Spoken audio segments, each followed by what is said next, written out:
ਧੰਨ ਵਾਹਿਗੁਰੂ ਜੀ।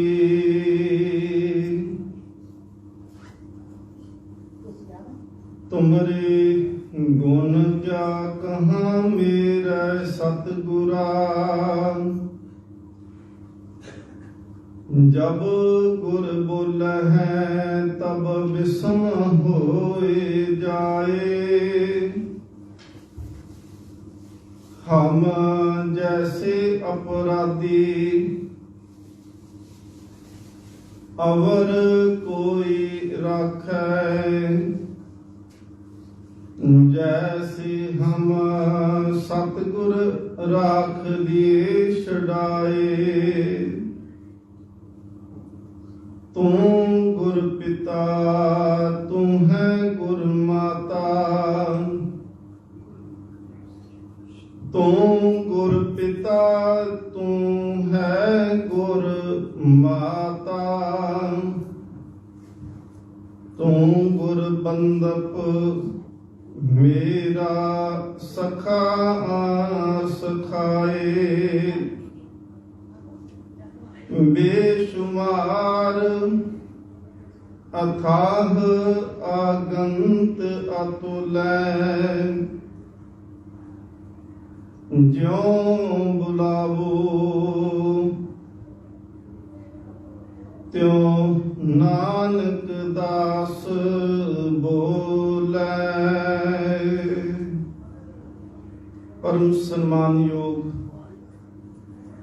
जुगो जुग अटल तखत चौबन छतर दे मालक सतगुरु श्री गुरु ग्रंथ साहिब महाराज पातशाह जी दी पावन पवित्र हजूरी अंदर हफ्तावारी सजे हुए दीवान दे विच आप संगत हाजरियां भर के जीवन के कीमती समय नूं आप संगत सफला कर रहे हो। पंजवें पातशाह शहीदां दे सरताज बानी के बोहत सतगुरु श्री गुरु अर्जन देव महाराज जी की पावन पवित्र रसना तो उचारण की बानी श्री सुखमनी साहब जी के जाप आप संगत ने संगति रूप दे विच बैठ करके सतगुरु महाराज जी की पावन हजूरी विच बाणी दे पाठ नूं करना कीता है। गुरुदेव पिता सतगुरु महाराज जी बख्शिश करन साडी पढ़ी ते सुनी बाणी मालिक दे घर दे विच प्रवान हो सके। सतगुरु महाराज जी ने बख्शिश की है कि बाणी की संपूर्णता तो बाद कुछ समय वास्ते सतगुरु महाराज जी की पावन हजूरी विच बैठ के गुरमत विचारां दे नाल आप संगत नाल सांझ करनी है। आप संगत आसीस बख्शो, मन बिरतियां एकाग्र करो, अदब प्यार सत्कार सहित आओ सतगुरु महाराज जी के चरनां दे विच हाजरी लवाना करिए। जिवें सतगुरु महाराज जी ने सुखमनी साहिब दे विच ही बख्शिश कीता है, प्रभ की उस्तत करहो संत मीत, सावधान एकाग्र चीत। कि जदों भी मालिक की वडियाई दे विच जुड़ना है उस वेले साडी सुरती जिहड़ी है, साडी बिरती जिहड़ी है ये एकाग्र होवे। मन करके शरीर करके असी सतगुरु महाराज जी की हजूरी विच बैठ सकीए ते सतगुरु महाराज पातशाह जी की बाणी का आनंद जिहड़ा है वो तां ही लिया जा सकता है जे शरीर दे नाल मन भी हाजिर हो जाएगा। महाराज ने कहा कि एक तो सावधानता जरूरी है, एकाग्रता चित होना जरूरी है, ते दूसरा सच्चे पातशाह महाराज कहते ने प्रभ की उस्तत करहो संत मीत, कि ओ गुरमुख प्यारे जिहड़े नाम दे रंग दे विच रंगे होए हन उन्हां दी संगत करिए ताकि ओ जिहड़ी रंगत है वो साडे मन नूं भी चढ़ सके। ਸਤਿਗੁਰ ਮਹਾਰਾਜ ਪਾਵਨ ਬਾਣੀ ਦੇ ਵਿੱਚ ਬਹੁਤ ਥਾਵਾਂ ਤੇ ਮਹਾਰਾਜ ਜੀ ਨੇ ਇਹ ਵਿਚਾਰ ਵੀ ਬਖਸ਼ਿਸ਼ ਕੀਤੀ ਹੈ। ਗੁਰੂ ਅਰਜਨ ਦੇਵ ਮਹਾਰਾਜ ਜੀ ਦੇ ਹੀ ਬਚਨ ਹਨ, ਕੋਈ ਜਨ ਹਾਸਿਓ ਦੇਵੇ ਜੋਰ, ਚਰਨ ਗਹੂੰ ਬਕੂੰ ਸ਼ੁਭ ਰਸਨਾ, ਦੀਜੇ ਪ੍ਰਾਨ ਅਕੋਰ। ਕਿ ਕੋਈ ਵੀ ਗੁਰਮੁਖ ਪਿਆਰਾ ਹੋਵੇ ਜਿਹੜੇ ਰੱਬ ਦੇ ਦਰ ਦੀ ਗੱਲ ਸਾਨੂੰ ਸੁਣਾ ਦੇ, ਰੱਬ ਦੇ ਘਰ ਦੀ ਗੱਲ ਸੁਣਾਵੇ। ਤੇ ਸਤਿਗੁਰ ਮਹਾਰਾਜ ਕਹਿੰਦੇ ਨੇ ਭੇਟਾ ਕੀ ਕਰਨਾ, ਮਹਾਰਾਜ ਕਹਿੰਦੇ ਨੇ ਕਿ ਦੀਜੇ ਪ੍ਰਾਨ ਅਕੋਰ, ਉਹਨੂੰ ਮੈਂ ਆਪਣੇ ਪ੍ਰਾਨ ਵੀ ਭੇਟਾ ਦੇ ਵਿੱਚ ਦੇ ਦੇਵਾਂ। ਜੇਕਰ ਕੋਈ ਪਰਮਾਤਮਾ ਦੇ ਨਾਲ ਸਾਨੂੰ ਜੋੜ ਦਵੇ ਤਾਂ ਸਤਿਗੁਰ ਸੱਚੇ ਪਾਤਸ਼ਾਹ ਮਹਾਰਾਜ ਬਖਸ਼ਿਸ਼ ਕਰਨ, ਰਹਿਮਤ ਕਰਨ। ਆਓ ਗੁਰਮਤਿ ਵਿਚਾਰਾਂ ਦੀ ਸਾਂਝ ਤੋਂ ਪਹਿਲਾਂ ਅਸੀਂ ਬਿਰਤੀ ਨੂੰ, ਸੁਰਤੀ ਨੂੰ ਇਕਾਗਰ ਕਰੀਏ। ਮਨ ਦੇ ਵਿੱਚ ਜਿਹੜੇ ਖਿਆਲ ਚੱਲਦੇ ਨੇ ਉਹਨਾਂ ਨੂੰ ਸੰਕੋਚ ਦਈਏ, ਫੁਰਨਿਆਂ ਨੂੰ ਰੋਕਣ ਦੇ ਯਤਨ ਕਰਨਾ ਹੈ। ਤੇ ਇਹੀ ਧਰਮ ਦੀ ਅਸਲ ਸਾਧਨਾ ਹੈ। ਧਰਮ ਦੀ ਸਾਧਨਾ ਹੀ ਇਸ ਨੂੰ ਆਖਦੇ ਨੇ ਕਿ ਜਦੋਂ ਸਾਡੀਆਂ ਫੁਰਨੇ ਜਿਹੜੇ ਨੇ, ਸਾਡੇ ਵਿਚਾਰ, ਥਾਟ ਜਿਹੜੇ ਨੇ ਉਹ ਰੁਕ ਜਾਣ ਤੇ ਅਸੀਂ ਸੰਗਤ ਵਿੱਚ ਜੋ ਸਾਨੂੰ ਉਪਦੇਸ਼ ਹੁੰਦਾ ਪਿਆ ਹੈ, ਭਾਵੇਂ ਉਹ ਗੁਰਬਾਣੀ ਦੇ ਰਾਹੀਂ ਹੈ, ਕੀਰਤਨ ਰਾਹੀਂ ਹੈ ਜਾਂ ਕਥਾ ਦੇ ਰਾਹੀਂ ਹੈ, ਉਸ ਉਪਦੇਸ਼ ਤੋਂ ਅਸੀਂ ਲਾਹਾ ਲੈ ਸਕੀਏ। ਆਪ ਸੰਗਤ ਅਸੀਸ ਬਖਸ਼ੋ, ਫਤਿਹ ਦੇ ਨਾਲ ਆਓ ਸਾਂਝ ਕਰੀਏ। ਧੰਨ ਗੁਰੂ ਗੋਬਿੰਦ ਸਿੰਘ ਮਹਾਰਾਜ ਜੀ ਦੀ ਬਖਸ਼ਿਸ਼ ਹੈ ਫਤਿਹ। ਪ੍ਰਵਾਨ ਕਰੋ ਜੀ। ਵਾਹਿਗੁਰੂ ਜੀ ਕਾ ਖਾਲਸਾ, ਵਾਹਿਗੁਰੂ ਜੀ ਕੀ ਫਤਿਹ।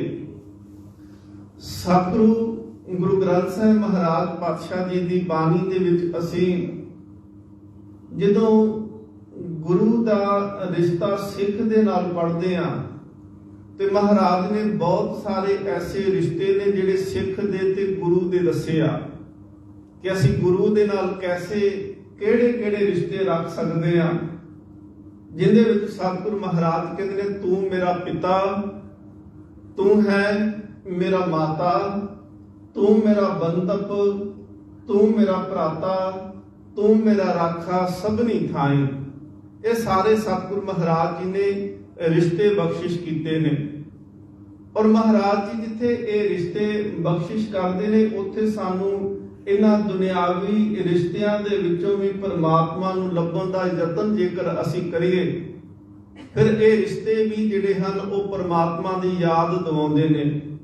ਪਰ ਮਹਾਰਾਜ ਕਹਿੰਦੇ ਨੇ ਜੇਕਰ ਦੁਨਿਆਵੀ ਰਿਸ਼ਤਿਆਂ ਦੇ ਨਾਲ, ਦੁਨਿਆਵੀ ਸਾਖ ਤੇ ਸੰਬੰਧਾਂ ਦੇ ਨਾਲ ਰੱਬ ਭੁੱਲ ਜਾਏ ਤੇ ਮਹਾਰਾਜ ਕਹਿੰਦੇ ਨੇ ਇਹ ਮਾਇਆ ਵਿਆਪ ਗਈ ਹੈ। ਸਤਿਗੁਰ ਮਹਾਰਾਜ ਕਹਿੰਦੇ ਨੇ ਇਹ ਮਾਇਆ ਜਿਤ ਹਰ ਵਿਸਰੈ, ਮੋਹ ਉਪਜੇ ਭਾਉ ਦੂਜਾ ਲਾਇਆ। ਸਤਿਗੁਰ ਮਹਾਰਾਜ ਕਹਿੰਦੇ ਨੇ ਮਾਇਆ ਜਿਹੜੀ ਹੈ ਉਹ ਕੱਲਾ ਕਰੰਸੀ ਪੈਸਾ ਨਹੀਂ ਹੁੰਦੀ। ਸਤਿਗੁਰ ਮਹਾਰਾਜ ਕਹਿੰਦੇ ਨੇ ਉਹ ਹਰ ਇੱਕ ਚੀਜ਼ ਮਾਇਆ ਹੈ ਜਿੰਦੇ ਕਰਕੇ ਪਰਮਾਤਮਾ ਭੁੱਲ ਜਾਵੇ। ਪਰ ਜੇਕਰ ਉਹਨਾਂ ਰਿਸ਼ਤਿਆਂ ਦੇ ਕਰਕੇ ਜਾਂ ਵਸਤੂਆਂ ਦੇ ਕਰਕੇ ਰੱਬ ਚੇਤੇ ਆਉਂਦਾ ਹੈ ਤੇ ਫਿਰ ਸਤਿਗੁਰ ਮਹਾਰਾਜ ਕਹਿੰਦੇ ਨੇ ਕਿ ਉਹ ਰਿਸ਼ਤੇ ਜਾਂ ਉਹ ਚੀਜ਼ਾਂ, ਵਸਤੂਆਂ ਜਿਹੜੀ ਨੇ ਉਹ ਮਾਇਆ ਨਹੀਂ ਹੋ ਸਕਦੀਆਂ, ਕਿਉਂਕਿ ਉਹਨਾਂ ਦੇ ਕਰਕੇ ਰੱਬ ਦੀ ਯਾਦ ਆਉਂਦੀ ਹੈ। ਸਤਿਗੁਰ ਮਹਾਰਾਜ ਪਾਤਸ਼ਾਹ ਜੀ ਨੇ ਗੁਰਬਾਣੀ ਦੇ ਅੰਦਰ ਨਾ ਦੋ ਬੜੇ ਪਿਆਰੇ ਰਿਸ਼ਤੇ ਬਖਸ਼ਿਸ਼ ਕੀਤੇ। ਔਰ ਉਹ ਰਿਸ਼ਤੇ ਸਤਿਗੁਰ ਮਹਾਰਾਜ ਇੱਕ ਤਾਂ ਇਹ ਦੱਸਦੇ ਨੇ ਕਿ ਸਾਡੇ ਗੁਰੂ ਨਾਲ ਹੋਵਨ, ਤੇ ਦੂਸਰਾ ਜਦੋਂ ਅਸੀਂ ਸੰਸਾਰ ਦੇ ਵਿੱਚ ਵੀ ਦੇਖਦੇ ਹਾਂ ਤੇ ਇਹ ਰਿਸ਼ਤੇ ਬਹੁਤ ਹੀ ਪਿਆਰ ਵਾਲੇ ਨੇ। ਪਹਿਲਾ ਰਿਸ਼ਤਾ ਜਿਹੜਾ ਹੈ ਉਹ ਸਤਿਗੁਰ ਮਹਾਰਾਜ ਪਿਤਾ ਦਾ ਆਖਦੇ ਨੇ। ਹੁਣ ਦੇਖੋ ਪਿਤਾ ਦਾ ਜਿਹੜਾ ਸੁਭਾਅ ਹੈ ਮਹਾਰਾਜ ਨੇ ਪਾਵਨ ਬਾਣੀ ਦੇ ਵਿੱਚ ਬਖਸ਼ਿਆ। ਸੱਚੇ ਪਾਤਸ਼ਾਹ ਮਹਾਰਾਜ ਕਹਿੰਦੇ ਨੇ ਕਰ ਉਪਦੇਸ਼ ਝਿੜਕੇ ਬਹੁ ਭਾਤੀ, ਬਹੁੜ ਪਿਤਾ ਗੱਲ ਲਾਵੇ। ਸਤਿਗੁਰ ਮਹਾਰਾਜ ਜੀ ਕਹਿੰਦੇ ਨੇ ਪਿਤਾ ਦਾ ਸੁਭਾਅ ਉਹ ਬਾਹਰੋਂ ਕਠੋਰ ਹੋਵੇਗਾ ਪਰ ਹਿਰਦੇ ਵਿੱਚ ਉਹਦੇ ਪਿਆਰ ਹੋਵੇਗਾ। ਤੇ ਉਹ ਪਿਆਰ ਜਿਹੜਾ ਹੈ ਉਹ ਕਈ ਵਾਰੀ ਕੀ ਹੁੰਦਾ ਹੈ ਕਿ ਬਾਲਕ ਜਿਹੜਾ ਹੈ ਉਹ ਪਿਆਰ ਨੂੰ ਨਹੀਂ ਸਮਝਦਾ, ਕੇਵਲ ਉਹ ਇਹ ਦੇਖ ਲੈਂਦਾ ਹੈ ਕਿ ਪਿਤਾ ਨੇ ਮੈਨੂੰ ਗੁੱਸੇ ਹੋਏ, ਸ਼ਾਇਦ ਮੇਰਾ ਪਿਤਾ ਮੇਰੇ ਨਾਲ ਪਿਆਰ ਨਹੀਂ, ਮੇਰੇ ਨਾਲ ਗੁੱਸੇ ਦੇ ਵਿੱਚ ਰਹਿੰਦਾ ਹੈ। ਪਰ ਅਸਲ ਦੇ ਵਿੱਚ ਉਹ ਕਠੋਰਤਾ ਐਵੇਂ ਵਿਦਵਾਨ ਉਦਾਹਰਨ ਦਿੰਦੇ ਨੇ ਕਿ ਪਿਤਾ ਦਾ ਰਿਸ਼ਤਾ ਜਿਹੜਾ ਹੈ, ਪਿਤਾ ਐਵੇਂ ਦਾ ਹੈ ਜਿਵੇਂ ਨਾਰੀਅਲ ਹੋਵੇ। ਹੁਣ ਨਾਰੀਅਲ ਦੇ ਬਾਹਰ ਦੇਖੋਗੇ ਤੇ ਉਹਦੀ ਜਿਹੜੀ ਖੱਲ ਉਹਦਾ ਖੋਲ ਜਿਹੜਾ ਹੈ ਉਹ ਸਖਤ ਹੈ, ਪਰ ਜਦੋਂ ਉਹਦੇ ਅੰਦਰ ਝਾਤ ਮਾਰੋਗੇ ਤੇ ਉਹਦੇ ਚ ਕੋਮਲ ਗਿਰੀ ਬੈਠੀ ਹੈ। ਪਿਤਾ ਦਾ ਸੁਭਾਅ ਇਵੇਂ ਦਾ ਕਿ ਪਿਤਾ ਬਾਲਕ ਗੁਨਾਹ ਕਰ ਦਵੇ।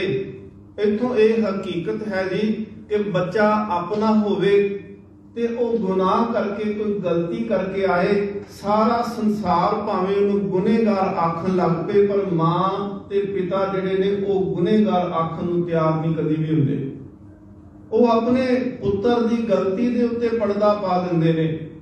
ਔਰ ਇਹ ਵੀ ਸੱਚ ਹੈ ਕਿ ਬੱਚਾ ਜਿਹੜਾ ਹੈ ਭਾਵੇਂ ਅਜੇ ਉਹਨੂੰ ਇਹ ਸਮਝ ਨਹੀਂ ਕਿ ਮੇਰੀ ਮਾਂ ਕੌਣ, ਭਾਵੇਂ ਉਹਨੂੰ ਕਹਿਣਾ ਵੀ ਅਜੇ ਨਹੀਂ ਆਉਂਦਾ ਕਿ ਮਾਂ, ਇਹ ਸ਼ਬਦ ਵੀ ਆਖਣਾ ਨਹੀਂ ਅਜੇ ਆਉਂਦਾ, ਪਰ ਉਹ ਬਾਲਕ ਜਿਹੜਾ ਹੈ ਉਹ ਆਪਣੇ ਮਾਂ ਦੇ ਸਪਰਸ਼ ਨੂੰ ਪਛਾਣਦਾ ਹੈ। ਬੱਚਾ ਰੋਂਦਾ ਹੋਵੇ, ਕਿਸੇ ਦੂਸਰੇ ਨੇ ਚੁੱਕਿਆ ਹੋਵੇ, ਹੌਕੇ ਲੈ ਕੇ ਰੋਂਦਾ ਹੋਵੇ, ਜਦੋਂ ਮਾਂ ਚੁੱਕੇਗੀ ਤੇ ਮਾਂ ਦੇ ਸਪਰਸ਼ ਨੂੰ ਪਛਾਣੇਗਾ, ਉਹਦੇ ਹੱਥਾਂ ਨੂੰ ਪਛਾਣਦਾ ਹੈ, ਤੇ ਜਦੋਂ ਮਾਂ ਚੁੱਕੇਗੀ ਉਹ ਹੌਕੇ ਲੈਂਦਾ ਲੈਂਦਾ ਆਪਣੇ ਆਪ ਚੁੱਪ ਕਰ ਜਾਂਦਾ ਹੈ। ਉਹ ਮਾਂ ਦੀ ਉਹਨੇ ਬੁੱਕਲ ਦਾ ਨਿੱਘ ਮਾਣਿਆ ਹੈ। ਸਤਿਗੁਰੂ ਮਹਾਰਾਜ ਕਹਿੰਦੇ ਨੇ ਪਿਤਾ ਜਿਹੜਾ ਹੈ, ਪਿਤਾ ਬਾਹਰੋਂ ਸਖਤ ਹੈ ਪਰ ਅੰਦਰ ਹਿਰਦੇ ਵਿੱਚੋਂ ਨਰਮ, ਪਰ ਉਹ ਹਮੇਸ਼ਾ ਆਪਣਾ ਜਿਹੜਾ ਹੈ ਨਾ ਉਹ ਸ਼ਕਤੀ ਵਾਲਾ ਰੂਪ ਬੱਚਿਆਂ ਦੇ ਉੱਪਰ ਦਿਖਾਉਂਦਾ ਹੈ। ਤੇ ਮਹਾਰਾਜ ਕਹਿੰਦੇ ਨੇ ਕਰ ਉਪਦੇਸ਼ ਝਿੜਕੇ ਬਹੁ ਭਾਤੀ ਬਹੁੜ ਪਿਤਾ ਗੱਲ ਲਾਵੇ। ਹੁਣ ਪਿਤਾ ਕੀ, ਪਿਤਾ ਗੁੱਸੇ ਦੇ ਵਿੱਚ ਝਿੜਕ ਵੀ ਦਿੰਦਾ ਹੈ, ਪਿਤਾ ਗੁੱਸੇ ਦੇ ਨਾਲ ਕੁਝ ਗੱਲਾਂ ਵੀ ਸਮਝਾ ਦਿੰਦਾ ਹੈ, ਪਰ ਸਤਿਗੁਰੂ ਮਹਾਰਾਜ ਪਾਤਸ਼ਾਹ ਕਹਿੰਦੇ ਨੇ ਬਹੁੜ ਪਿਤਾ ਗੱਲ ਲਾਵੇ। ਦੁਬਾਰਾ ਫਿਰ ਪਿਤਾ ਜਿਹੜਾ ਹੈ ਉਹ ਬੱਚੇ ਨੂੰ ਗਲੇ ਨਾਲ ਲਾ ਲੈਂਦਾ ਹੈ। ਪਰ ਇਸ ਦੇ ਬਿਲਕੁਲ ਉਲਟ ਜਿਹੜਾ ਹੈ ਉਹ ਮਾਂ ਦਾ ਸੁਭਾਅ ਹੈ। ਮਾਂ ਦਾ ਸੁਭਾਅ ਜਿਹੜਾ ਹੈ ਉਹ ਬਿਲਕੁਲ ਉਲਟ ਹੈ। ਹੁਣ ਬਾਲਕ ਗਲਤੀ ਕਰਕੇ ਆਵੇ, ਬਾਲਕ ਮਾਂ ਦੇ ਨਾਲ ਵੀ ਉੱਚੀ ਬੋਲ ਪਵੇ, ਮਾਂ ਦੇ ਅੱਗੇ ਵੀ ਬੋਲ ਪਵੇ। ਇੱਥੋਂ ਤੱਕ ਸਤਿਗੁਰੂ ਮਹਾਰਾਜ ਬਾਣੀ ਵਿੱਚ ਪ੍ਰਮਾਣ ਦਿੰਦੇ ਨੇ। ਮਹਾਰਾਜ ਕਹਿੰਦੇ ਨੇ ਸੁੱਤ ਅਪਰਾਧ ਕਰਤ ਹੈ ਜੀਤੇ।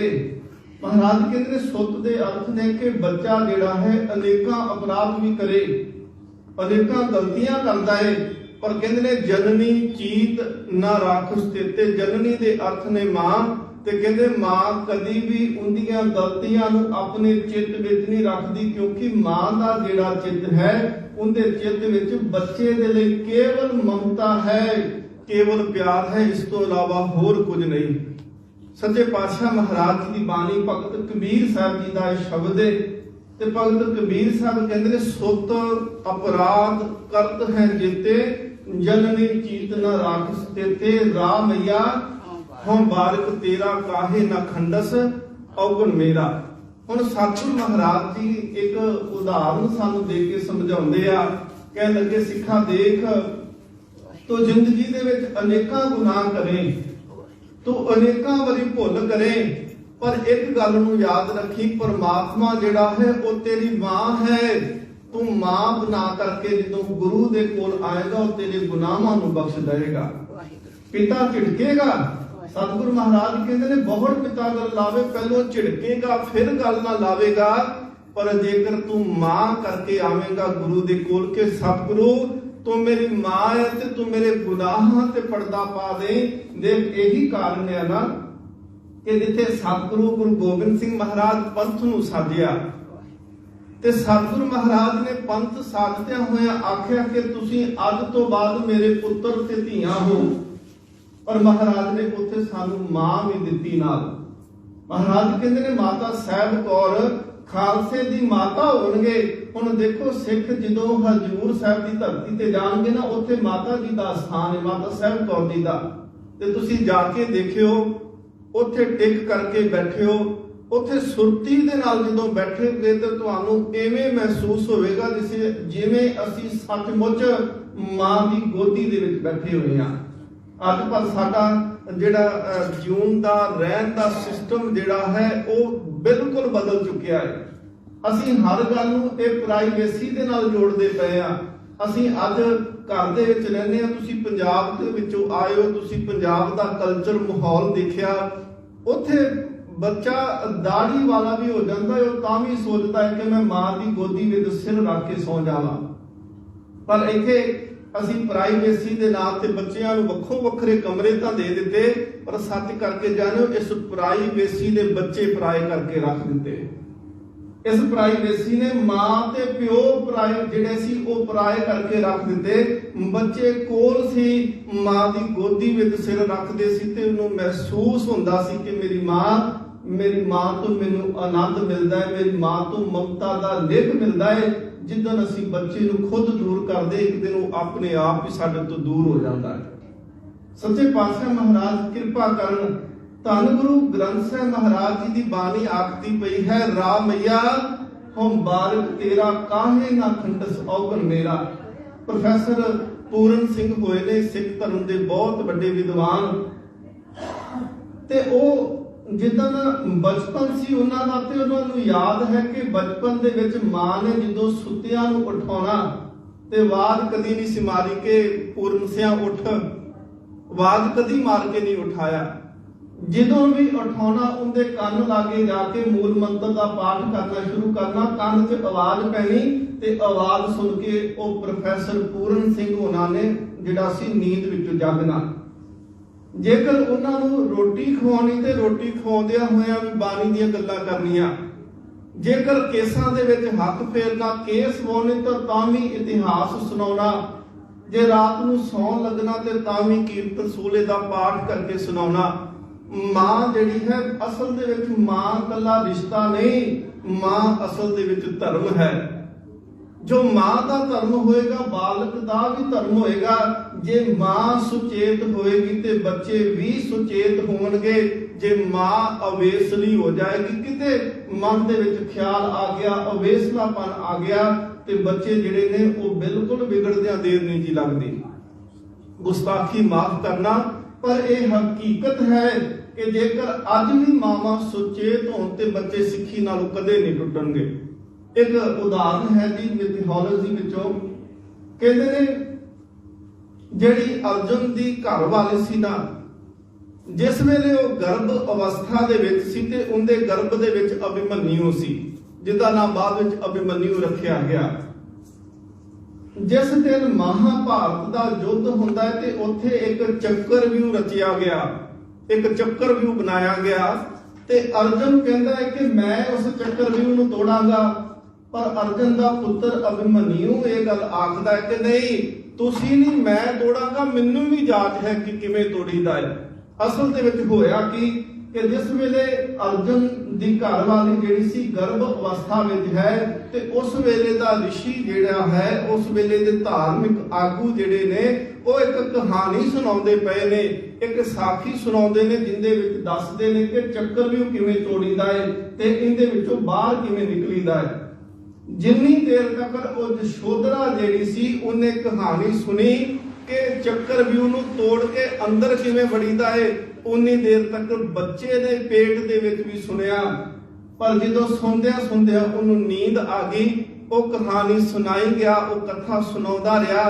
पर अगली कथा जिहड़ी सी ना कि चक्रव्यूह चों बाहर किवें निकलीदा, वो उन्हें सुनी नहीं, सौ चुकी सी।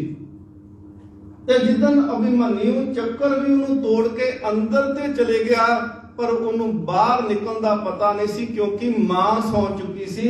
ते अज भी मावां सौ जाणगियां ते बच्चे चक्रव्यूह दे विच जरूर फस जाणगे।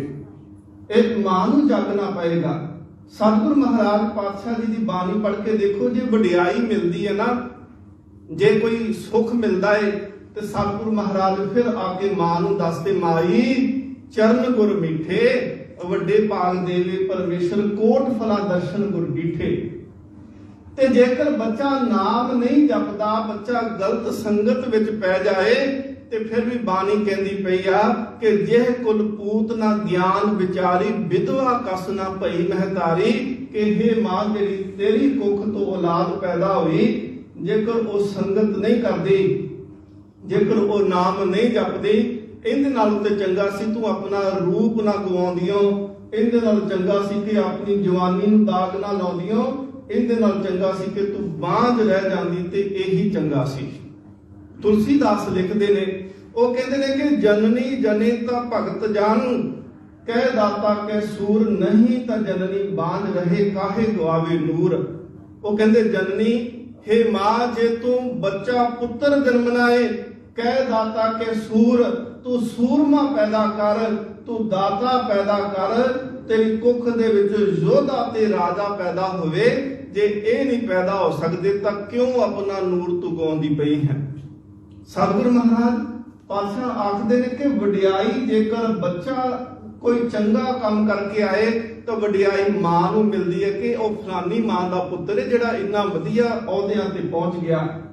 ਤੇ ਜੇ ਬੱਚਾ ਗੁਨਾਹ ਕਰੇ, ਜੇ ਬੱਚਾ ਕੋਈ ਚੋਰੀ ਕਰਕੇ ਆਉਂਦਾ ਤੇ ਫਿਰ ਵੀ ਇਹ ਕਿਹਾ ਜਾਂਦਾ ਕਿ ਪਤਾ ਨਹੀਂ ਦੀ ਮਾਂ ਕਿਵੇਂ ਦੀ ਹੋਏਗੀ, ਇਹ ਇੰਨਾ ਗਲਤ ਰਸਤੇ ਤੁਰਿਆ। ਇਸ ਕਰਕੇ ਆਖਦੇ ਨੇ ਕਿਉਂਕਿ ਮਾਂ ਜਿਹੜੀ ਹੈ ਸੱਚ ਕਰਕੇ ਜਾਣੋ। ਅੱਜ ਬੱਚੇ ਘਰ ਦੇ ਵਿੱਚ ਮਾਂ ਨੂੰ ਸਾਂਭਣ ਨੂੰ ਤਿਆਰ ਨਹੀਂ ਕਿ ਮਾਂ ਨੂੰ ਸਾਂਭ ਸਕੀਏ। ਮਾਂ ਨੇ ਬੱਚੇ ਨੂੰ ਤੇ ਕੁੱਖ ਦੇ ਵਿੱਚ ਕਈ ਮਹੀਨੇ ਸਾਂਭ ਕੇ ਰੱਖਿਆ ਸੀ। ਮਾਂ ਰੋਟੀ ਖਾਂਦੀ ਸੀ ਤੇ ਬੱਚੇ ਨੂੰ ਭੋਜਨ ਮਿਲਦਾ ਸੀ। ਮਾਂ ਸਾਹ ਲੈਂਦੀ ਸੀ ਤੇ ਬੱਚੇ ਨੂੰ ਸਵਾਸ ਮਿਲਦਾ ਸੀ।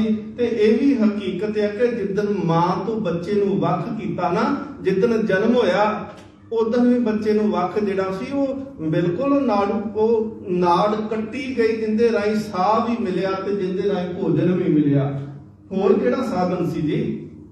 ਇਹ ਤਾਂ ਉਸ ਨਾੜ ਦੇ ਰਾਹੀਂ, ਪੇਟ ਦੇ ਰਾਹੀਂ ਸਵਾਸ ਵੀ ਮਿਲੇ। ਮਾਂ ਸਾਹ ਲਿਆ ਤੇ ਬੱਚੇ ਨੂੰ ਸਾਹ ਮਿਲਿਆ। ਮਾਂ ਨੇ ਭੋਜਨ ਖਾਦਾ ਤੇ ਬੱਚੇ ਨੂੰ ਭੋਜਨ ਮਿਲਿਆ। ਉਹਦਾ ਸਰੀਰ ਮਾਂ ਦੇ ਕਰਕੇ ਵਧਿਆ ਫੁੱਲਿਆ। ਮਾਂ ਨੇ ਉਹਨੂੰ ਨਾਲ ਚੁੱਕ ਕੇ ਰੱਖਿਆ, ਹਰ ਸਮੇਂ ਕੋਲ ਰੱਖ ਛੱਡਿਆ। ਪਰ ਅੱਜ ਬੱਚੇ ਜਿਹੜੇ ਨੇ ਮਾਂ ਨੇ ਤੇ ਕੁੱਖ ਦੇ ਵਿੱਚ ਰੱਖ ਛੱਡਿਆ। ਅੱਜ ਬੱਚੇ ਤੇ ਘਰਾਂ 'ਚ ਰੱਖਣ ਨੂੰ ਤਿਆਰ ਨਹੀਂ ਹੈਗੇ। ਮਾਂ ਨੇ ਤੇ ਉਦੋਂ ਰੱਖਿਆ ਜਦੋਂ ਤਨ ਦੇ ਉੱਤੇ ਕੋਈ ਕੱਪੜਾ ਜਾਂ ਰਹਿਣ ਨੂੰ ਘਰ ਕੋਈ ਨਹੀਂ, ਕੇਵਲ ਕੁੱਖਿਆ। ਅੱਜ ਸਾਡੇ ਕੋਲ ਸਾਰਾ ਕੁਝ ਵੀ ਹੋਵੇ, ਅਸੀਂ ਤਾਂ ਵੀ ਕਹਿੰਦੇ ਆ ਕਿ ਨਹੀਂ, ਮਾਂ ਪਿਓ ਨੂੰ ਕੌਣ ਰੱਖੇ ਜੀ।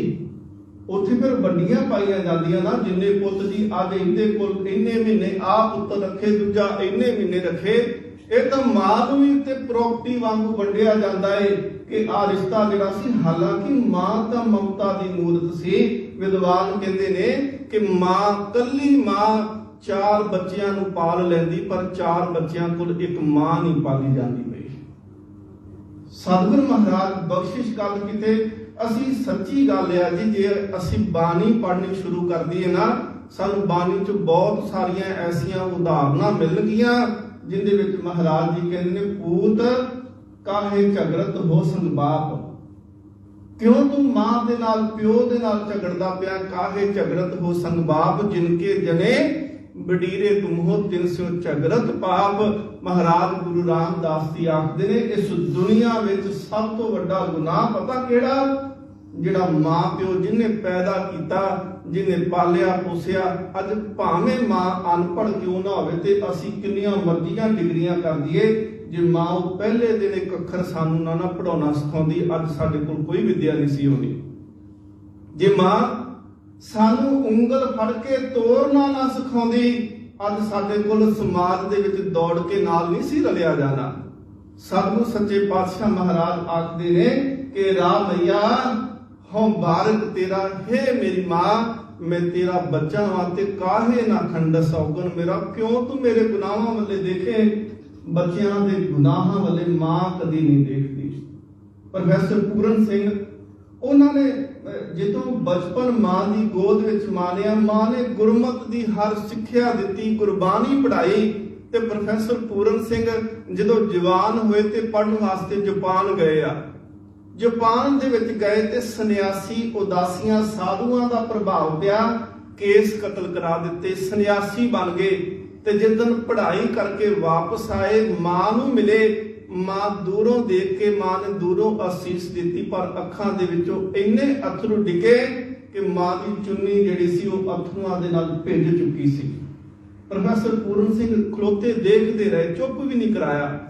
ਮਾਂ ਜਦੋਂ ਚੁੱਪ ਕਰਕੇ ਆਪੇ ਚੁੱਪ ਕੀਤੀ, ਜਦੋਂ ਵਾਪਸ ਮੁੜਨ ਲੱਗੀ ਤੇ ਪ੍ਰੋਫੈਸਰ ਪੂਰਨ ਸਿੰਘ ਆਵਾਜ਼ ਦੇ ਕੇ ਕਹਿੰਦੇ, ਮਾਂ ਤੈਨੂੰ ਖੁਸ਼ੀ ਨਹੀਂ ਹੋਈ? ਆ ਦੇਖ ਤੇਰਾ ਪੁੱਤਰ ਕਿੰਨਾ ਵਿਰਾਗੀ ਤੇ ਤਿਆਗੀ ਬਣ ਗਿਆ। ਤੂੰ ਮੇਰੇ ਸਾਹਮਣੇ ਖਲੋ ਕੇ ਰੋਂਦੀ ਰਹੀ, ਪਰ ਦੇਖ ਮੇਰਾ ਮਨ ਕਿੰਨਾ ਤਿਆਗੀ ਹੋ ਗਿਆ, ਮੇਰੇ ਉੱਤੇ ਮਾੜਾ ਜਿੰਨਾ ਵੀ ਇਸ ਗੱਲ ਦਾ ਅਸਰ ਨਹੀਂ। ਮਾਂ ਨੇ ਉਸ ਵੇਲੇ ਆਖਿਆ ਸੀ, ਮੈਂ ਤੇਰੇ ਕਰਕੇ ਨਹੀਂ ਰੋਈ। ਫਿਰ ਕਿਉਂ ਰੋਈ ਮਾਂ? ਕਹਿੰਦੀ ਮੈਂ ਅਸਲ ਦੇ ਵਿੱਚ ਗੁਰੂ ਨਾਨਕ ਦੇ ਅੱਗੇ ਰੋਈ।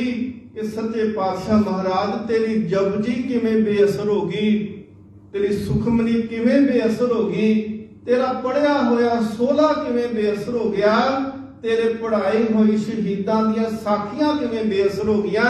जिधर मेरे पुत ने केस कतल कराए इनू उस सरहद दे विच शहीद होए साहिबजादे किवें भुले, इनू गुरु अर्जन देव महाराज तत्ती तवी ते बैठिया किवें भुल गया, जिधर इन्हें सिੱਖੀ तो जिहड़ा सी अपना पल्ला छड़ा लिया।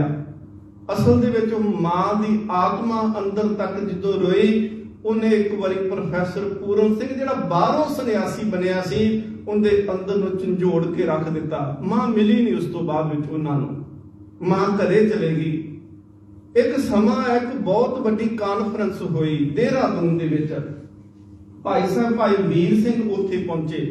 इक्के कमरे दे विच प्रोफैसर पूरन सिंह ते भाई वीर सिंह इक्के कमरे दे विच रहे, गुरमत दीयां गल्लां करदे रहे ते गल्लां करदियां करदियां सारी रात लंघ गई। जदों सवेर होई भाई वीर सिंह ने प्रोफैसर पूरन सिंह दे सिर वाल कट्टे होए सी, भावें वालां दे विच हत्थ फेरिया, प्रोफैसर पूरन सिंह दीयां अखां दे विच अथरू निकल आए।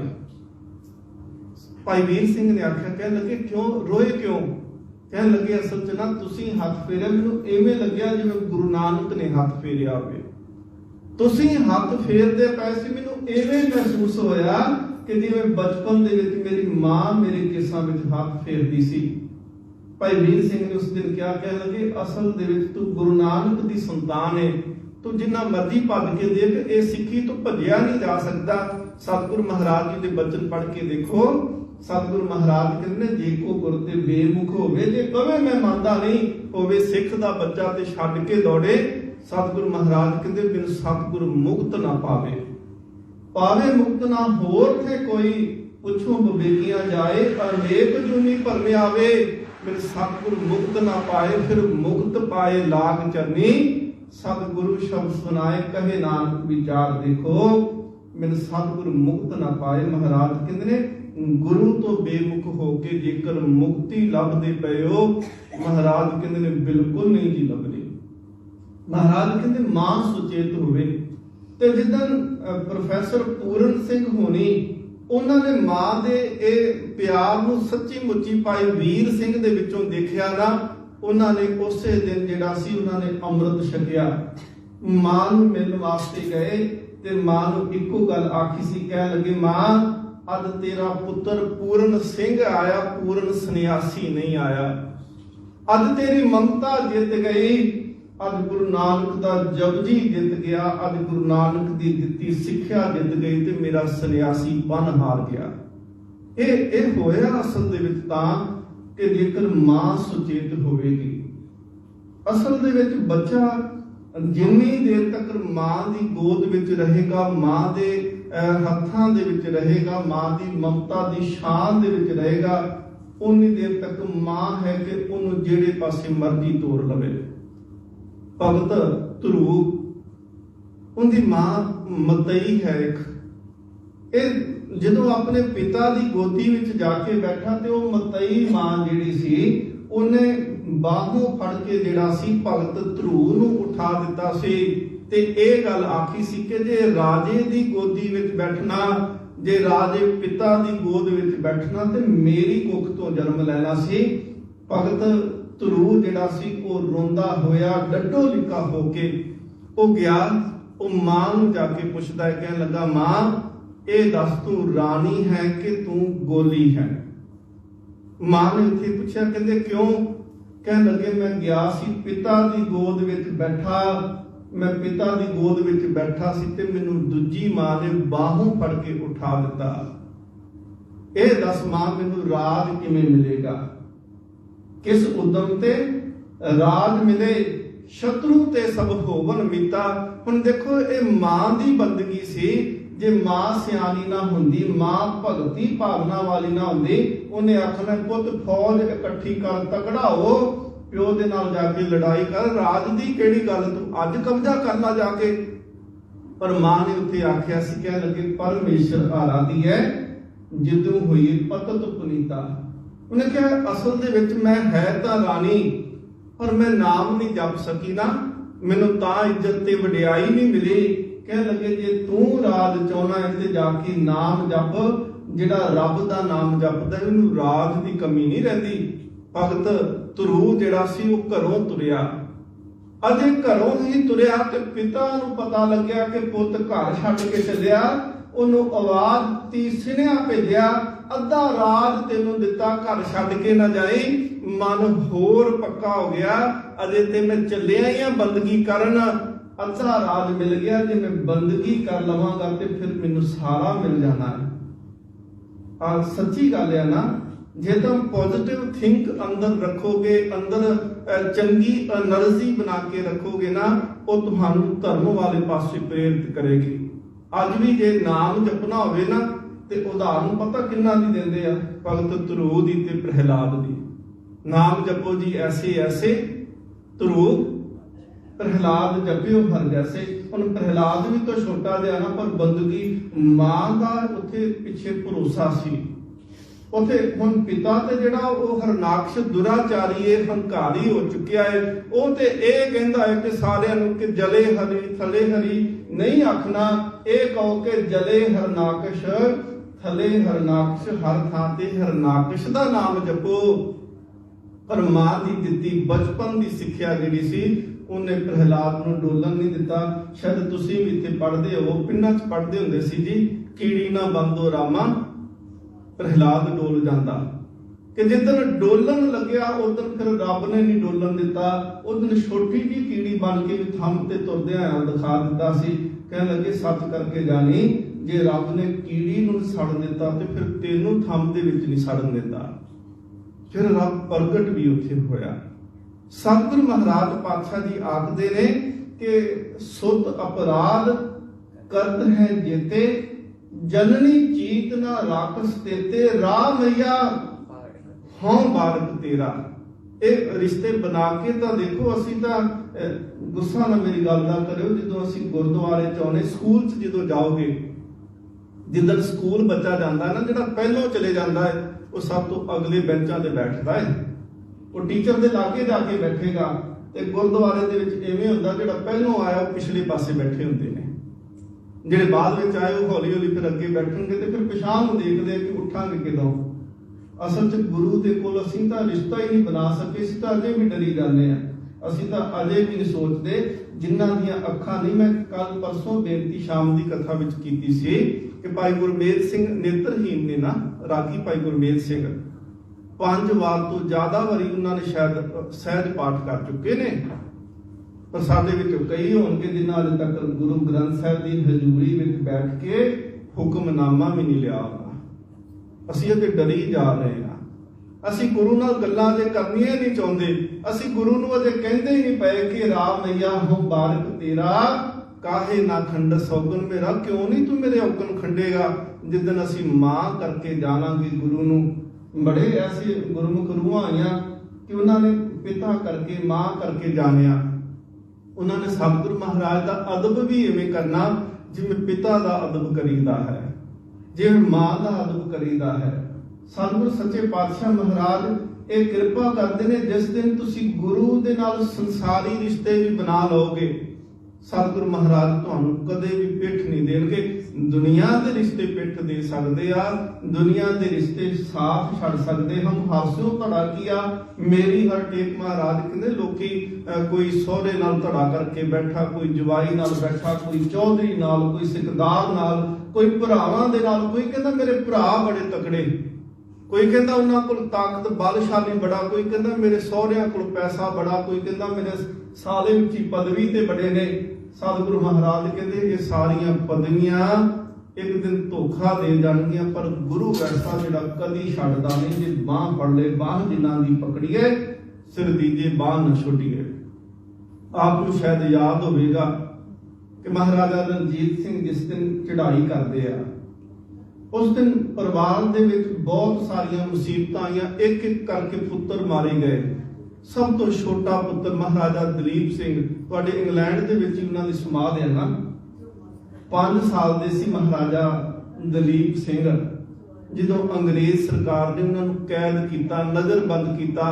ਧੋਖੇ ਦੇ ਨਾਲ ਉਹਨਾਂ ਨੂੰ ਇਸ ਧਰਤੀ ਤੇ ਲੈ ਕੇ ਆਏ। ਮਾਂ ਦੇ ਨਾਲੋਂ ਵਿਛੋੜ ਦਿੱਤਾ।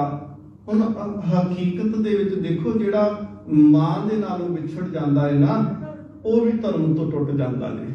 ਮਾਂ ਦੇ ਬਹੁਤ ਵੱਡੇ ਫਰਜ਼ ਨੇ, ਇਹ ਸਾਨੂੰ ਅੱਜ ਫਰਜ਼ ਸਮਝਣੇ ਪੈਣਗੇ ਤੇ ਉਹ ਫਰਜ਼ਾਂ ਦੇ ਉੱਤੇ ਸਾਨੂੰ ਚੱਲਣਾ ਪਏਗਾ ਜੇ ਅਸੀਂ ਚਾਹੁੰਦੇ ਹਾਂ ਕਿ ਸਾਡੇ ਬੱਚੇ ਜਿਹੜੇ ਨੇ ਉਹ ਸਾਡੇ ਆਗਿਆਕਾਰੀ ਹੋਣ। ਜੇ ਇਹ ਸਿੱਖਿਆ ਅਸੀਂ ਅਪਣਾ ਲਵਾਂਗੇ ਤੇ ਸਾਡੇ ਬੱਚੇ ਉਹਨਾਂ ਦੀ ਸੰਤਾਨ ਜਿਹੜੀ ਹੈ ਉਹ ਕਦੀ ਵੀ ਧਰਮ ਦੇ ਰਸਤੇ ਤੋਂ ਮੁਨਕਰ ਨਹੀਂ ਹੋਏਗੀ। ਉਹ ਕਦੀ ਵੀ ਇੱਥੇ ਤੁਹਾਡੀ ਇਸ ਧਰਤੀ ਦੇ ਉੱਤੇ ਰਾਈਟਸ ਪੜ੍ਹਾਏ ਜਾਂਦੇ ਆ ਕਿ ਤੁਹਾਡੇ ਅਧਿਕਾਰ ਕੀ ਨੇ।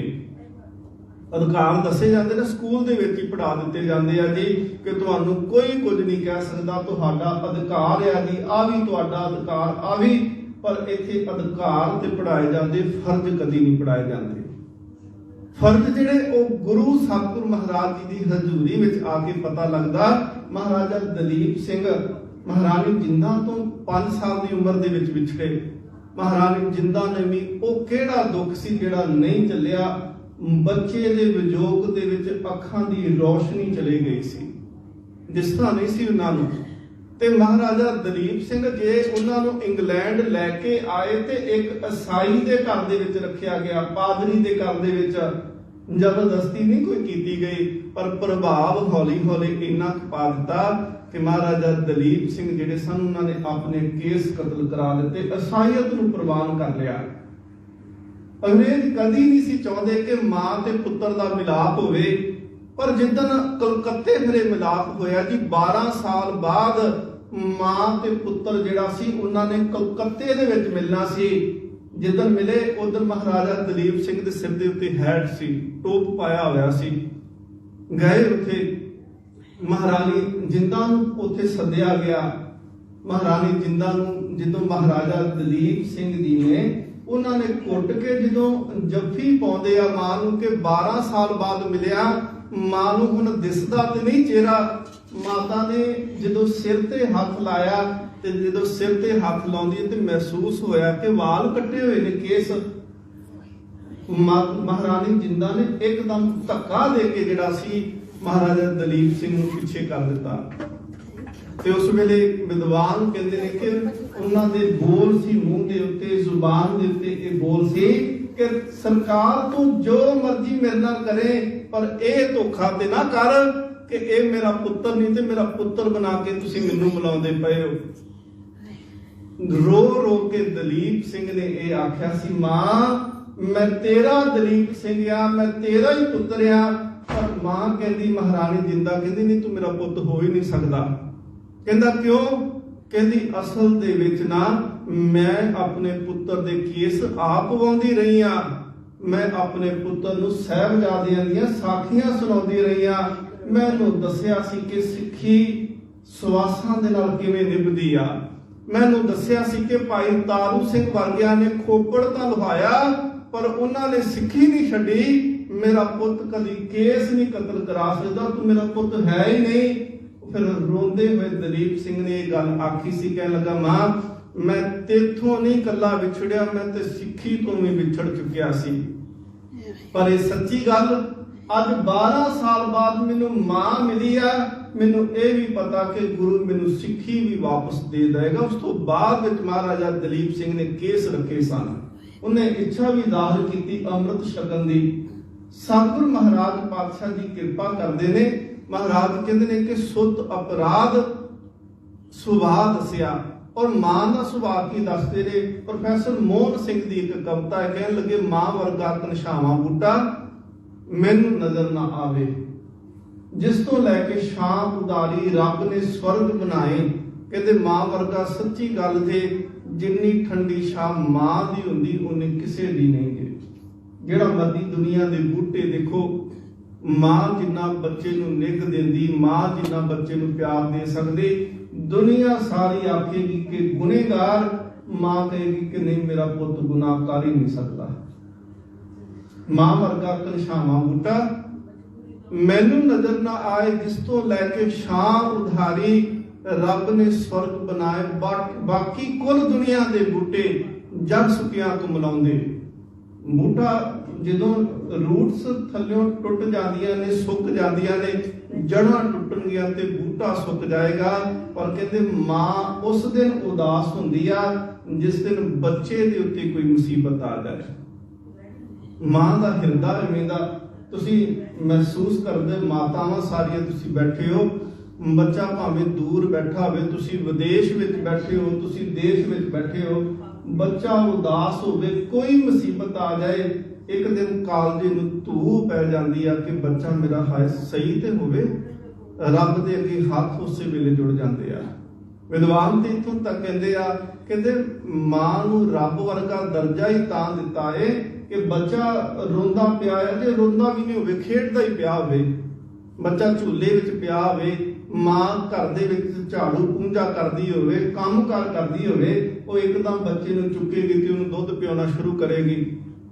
ਤੇ ਜੇ ਕੋਈ ਕਵੇ ਕਿ ਜੀ ਅਜੇ ਤਾਂ ਬੱਚੇ ਨੇ ਮੰਗਿਆ ਵੀ ਨਹੀਂ, ਬੱਚਾ ਰੋਇਆ ਵੀ ਨਹੀਂ, ਕਿਉਂ? ਕਹਿੰਦੀ ਬੱਚੇ ਨੂੰ ਭੁੱਖ ਬਾਅਦ ਵਿੱਚ ਲੱਗਦੀ ਹੈ। ਰੱਬ ਨੇ ਮਾਂ ਦੀ ਮਮਤਾ ਐਸੀ ਹਿਰਦੇ ਵਿੱਚ ਪਾਈ ਆ ਕਿ ਮੇਰੇ ਹਿਰਦੇ ਨੂੰ ਪਹਿਲੋਂ ਮਹਿਸੂਸ ਹੋ ਜਾਂਦਾ ਕਿ ਇਹਨੂੰ ਭੁੱਖ ਲੱਗੀ ਹੋਈ ਆ। ਜੋ ਬੱਚਾ ਮਹਿਸੂਸ ਕਰੇਗਾ, ਔਰ ਬੱਚੇ ਦਾ ਦੇਣ ਸੱਚੀ ਗੱਲ ਜੇ ਜੀ, ਮਾਂ ਦਾ ਦੇਣ ਬੱਚੇ ਕਦੀ ਨਹੀਂ ਦੇ ਸਕਦੇ।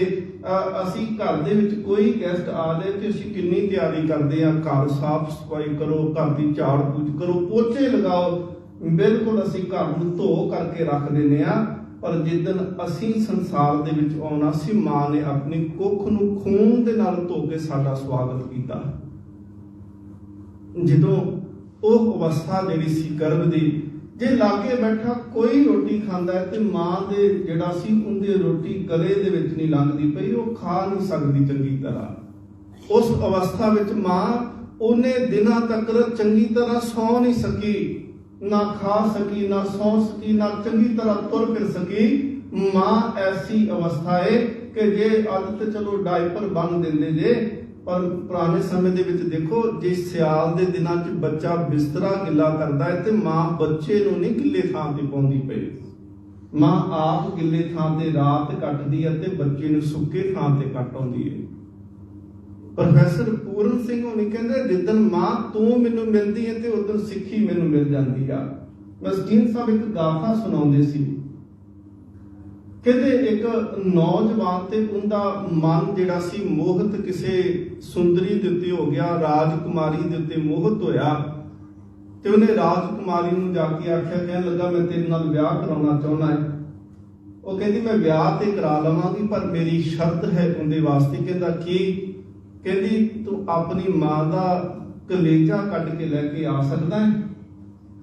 ਉਹ ਇੰਨਾ ਕਿ ਉਹਦੇ ਤੋਂ ਪ੍ਰਭਾਵਿਤ ਹੋ ਗਿਆ, ਕਹਿੰਦਾ ਹਾਂ ਬਿਲਕੁਲ ਕੱਢ ਸਕਦਾ ਹੈ। ਘਰੇ ਗਿਆ, ਮਾਂ ਸਾਹਮਣੇ ਖਲੋਤੀ ਏ ਤੇ ਮਾਂ ਨੂੰ ਜਾ ਕੇ ਪਿੱਛੇ ਲੁਕੋਇਆ ਖੰਜਰ। ਮਾਂ ਕਹਿੰਦੀ ਅੱਜ ਪਿੱਛੇ ਕੀ ਲੁਕੋ ਕੇ ਰੱਖੀ ਬੈਠਾ ਹੈ? ਕਹਿੰਦਾ ਮੈਂ ਖੰਜਰ ਲੈ ਕੇ ਆਇਆ ਤੇ ਸੱਚ ਕਰਕੇ ਜਾਣੀ, ਅੱਜ ਮਾਂ ਮੈਂ ਤੇਰਾ ਕਲੇਜਾ ਚਾਹੀਦਾ। ਤੇ ਮਾਂ ਕਹਿੰਦੀ ਮੈਂ ਤੇ ਹਾਜ਼ਰ, ਮੈਂ ਕਿਦੋਂ ਨਾ ਕੀਤੀ ਆ। ਕਲੇਜਾ ਮਾਂ ਦਾ ਉਹਨੇ ਛਾਤੀ ਦੇ ਵਿੱਚ ਖੰਜਰ ਮਾਰਿਆ, ਕਲੇਜਾ ਉਹ ਧੜਕਦਾ ਹੋਇਆ ਦਿਲ ਕੱਢ ਕੇ ਹੱਥ ਵਿੱਚ ਦੌੜਿਆ ਉਸ ਰਾਜਕੁਮਾਰੀ ਵਾਲੇ ਪਾਸੇ। ਰਾਤ ਦੇ ਵਿੱਚ ਠੇਡਾ ਲੱਗਿਆ ਤੇ ਉਹ ਵਿਦਵਾਨ ਕਹਿੰਦਾ ਹੈ ਕਿ ਉਸ ਧੜਕਦੇ ਹੋਏ ਕਲੇਜੇ ਵਿੱਚ ਆਵਾਜ਼ ਕੋਈ ਸੱਟ ਤੇ ਨਹੀਂ ਲੱਗੀ। ਉਹ ਧੜਕਦਾ ਹੋਇਆ ਕਲੇਜਾ ਮਾਂ ਦਾ ਉਹ ਫਿਰ ਵੀ ਆਖਦਾ ਪਿਆ ਕਿ ਪੁੱਤ ਤੂੰ ਠੀਕ ਹੈ। ਪਰ ਬੱਚਾ ਜੇਕਰ ਸੱਚੀ ਮੁੱਚੀ ਮਾਂ ਦੇ ਨਾਲ, ਪਿਤਾ ਦੇ ਨਾਲ ਪਿਆਰ ਕਰੇ ਨਾ, ਇਸ ਤੋਂ ਵੱਡਾ ਸਵਰਗ ਕੋਈ ਨਹੀਂ। ਜਿਸ ਤੋਂ ਲੈ ਕੇ ਛਾਂ ਉਧਾਰੀ ਰੱਬ ਨੇ ਸਵਰਗ ਬਣਾਏ। ਇਸਲਾਮ ਧਰਮ ਦੇ ਵਿੱਚ ਕਹਿੰਦੇ ਜੇ ਤੁਹਾਡੀ ਮਾਂ ਘਰੇ ਮੌਜੂਦ ਹੈ, ਜੇ ਤੁਹਾਡਾ ਪਿਤਾ ਮੌਜੂਦ ਹੈ, ਕੋਈ ਲੋੜ ਨਹੀਂ ਕਿ ਤੁਸੀਂ ਮੱਕੀ ਆ ਕੇ ਹੱਜ ਕਰੋ। ਰੱਬ ਨੇ ਜਿਹੜੀ ਜੰਨਤ ਹੈ, ਸਵਰਗ ਹੈ, ਉਹ ਮਾਂ ਦੇ ਚਰਨਾਂ ਦੇ ਵਿੱਚ ਰੱਖੀ ਹੋਈ ਜੇ। ਮਾਂ ਤੋਂ ਇਲਾਵਾ ਹੋਰ ਕਿਹੜਾ ਸਵਰਗ ਦੁਨੀਆ ਦਾ ਤੁਸੀਂ ਲੱਭਦੇ ਪਏ ਜੇ? ਮਾਂ ਵਰਗਾ ਸਵਰਗ ਕੋਈ ਨਹੀਂ। ਇੱਕ ਬੜੀ ਪਿਆਰੀ ਇੱਕ ਮਾਂ ਦੀ ਦਰਦ ਭਰੀ ਦਾਸਤਾਨ ਸੀ, ਮੈਂ ਉਹ ਪੜ੍ਹੀ ਤੇ ਸੱਚੀ ਮੁੱਚੀ ਉਹ ਗੱਲ ਜਿਹੜੀ ਆ ਅੱਜ ਵੀ ਅਸੀਂ ਸੋਚ ਕੇ ਦੇਖੀਏ ਨਾ ਕਿ ਮਾਂ ਬੱਚੇ ਵਾਸਤੇ ਕੀ ਕੁਝ ਨਹੀਂ ਕਰਦੀ। ਵਿਦਵਾਨ ਕਹਿੰਦੇ ਆ ਕਿ ਮਾਂ ਜਦੋਂ ਬੱਚੇ ਨੂੰ ਆਪਣਾ ਦੁੱਧ ਪਿਲਾਉਂਦੀ ਆ, ਕੱਲਾ ਦੁੱਧ ਨਹੀਂ ਪਿਲਾਉਂਦੀ ਪਈ, ਆਪਣੀ ਜਵਾਨੀ ਨੂੰ ਜਿਹੜਾ ਘੋਲ ਕੇ ਪਿਆ ਦਿੰਦੀ ਕਿ ਮੇਰਾ ਬੱਚਾ ਸੋਹਣਾ ਹੋਣਾ ਚਾਹੀਦਾ। ਇੱਕ ਛੋਟਾ ਜਿਹਾ ਬੱਚਾ ਸਕੂਲ ਤੋਂ ਵਾਪਸ ਆਇਆ ਤੇ ਵਾਪਸ ਆਉਂਦੇ ਆਪਣੀ ਮਾਂ ਦੇ ਨਾਲ ਝਗੜਨ ਲੱਗ ਪਿਆ। ਕਹਿਣ ਲੱਗਾ ਮਾਂ ਮੇਰੇ ਪਿੱਛੇ ਸਕੂਲ ਕਦੀ ਨਹੀਂ ਆਉਣਾ। ਕਹਿੰਦੀ ਕਿਉਂ? ਕਹਿੰਦਾ ਤੇਰੀ ਆ ਇੱਕ ਅੱਖ ਜਿਹੜੀ ਆ ਨਾ ਉਹ ਹੈ ਨਹੀਂ ਆ ਇੱਕ ਅੱਖ ਨੂੰ। ਤੇ ਬੱਚੇ ਵੇਖ ਕੇ ਮਜ਼ਾਕ ਕਰਦੇ ਨੇ ਕਿ ਤੇਰਾ ਚਿਹਰਾ ਡਰਾਉਣਾ ਲੱਗਦਾ, ਇਸ ਕਰਕੇ ਮੇਰੇ ਪਿੱਛੇ ਸਕੂਲ ਕਦੀ ਨਹੀਂ ਆਉਣਾ। ਮਾਂ ਪਿੱਛੇ ਸਕੂਲ ਕਦੀ ਨਹੀਂ ਗਈ। ਸਮਾਂ ਲੰਘਿਆ, ਉਹ ਬੱਚਾ ਸਕੂਲ ਤੋਂ ਅੱਗੇ ਸੈਕੰਡਰੀ 'ਚ ਚਲੇ ਗਿਆ। ਸੈਕੰਡਰੀ ਤੋਂ ਬਾਅਦ ਵਿੱਚ ਇੱਕ ਦਿਨ ਮਾਂ ਨੂੰ ਆਖਦਾ ਹੈ ਕਿ ਮੈਂ ਕਾਲਜ ਪੜ੍ਹਨ ਵਾਸਤੇ ਸ਼ਹਿਰ ਜਾਣਾ ਹੈ। ਉਹ ਸ਼ਹਿਰ ਦੇ ਵਿੱਚ ਮਾਂ ਨੇ ਕਿਹਾ ਕਿ ਚੱਲ ਤੂੰ ਪੜ੍ਹ, ਕੋਈ ਗੱਲ ਨਹੀਂ। ਉਹ ਸ਼ਹਿਰ ਗਿਆ, ਉਹਨੇ ਚਿੱਠੀ ਲਿਖ ਦੇਣੀ, ਪਰ ਕਦੀ ਉਹ ਮਿਲਣ ਵਾਸਤੇ ਨਹੀਂ ਵਾਪਸ ਆਇਆ। ਇੱਕ ਦਿਨ ਕਿਸੇ ਦੇ ਰਾਹੀਂ ਪਤਾ ਲੱਗਿਆ, ਕਈ ਸਾਲ ਲੰਘ ਚੁੱਕੇ ਸੀ, ਕਿ ਤੇਰੇ ਪੁੱਤ ਨੇ ਤਾਂ ਸ਼ਹਿਰ ਦੇ ਵਿੱਚ ਵਿਆਹ ਵੀ ਕਰਾਇਆ ਹੈ ਤੇ ਤੇਰਾ ਪੋਤਰਾ ਵੀ ਹੈ ਇੱਕ।